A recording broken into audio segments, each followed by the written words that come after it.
They haven't made any splashy free agent signings this winter yet. The Boston Red Sox could still see their major league leading payroll rise in 2019. Several factors account for this increase, but the most notable is that they are paying more to arbitration-eligible players. Boston paid $47.36 million to 12 arbitration-eligible players in 2018.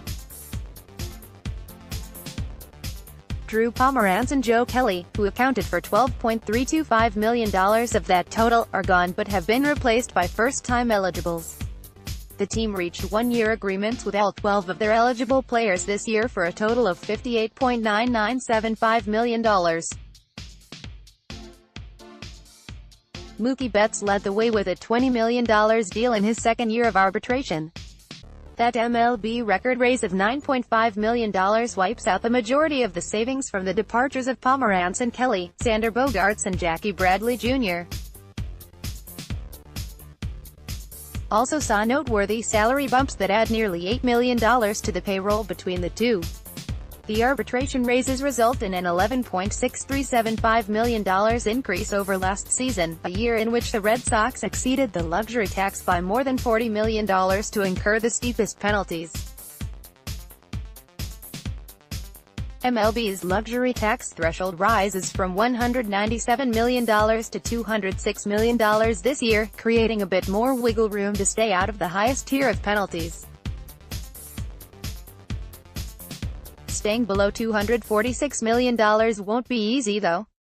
In addition to the money saved by letting Pomeranz and Kelly leave, Boston has another $35 million falling off their books, with Craig Kimbrell hitting free agency and Hanley Ramirez no longer counting toward the payroll.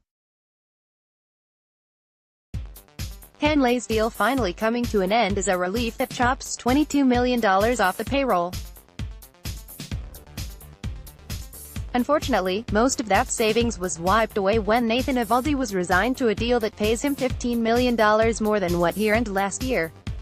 As it currently stands, Boston has $159.865 million in guaranteed contracts, $58.9975 million from the arbitration eligibles, plus approximately $6 million they will still owe for pre-arbitration players. There's also about $14 million for medical, spring trailing allowances, travel, and other expenses that count toward the tax. Add it all up and the Red Sox are already close to $240 million.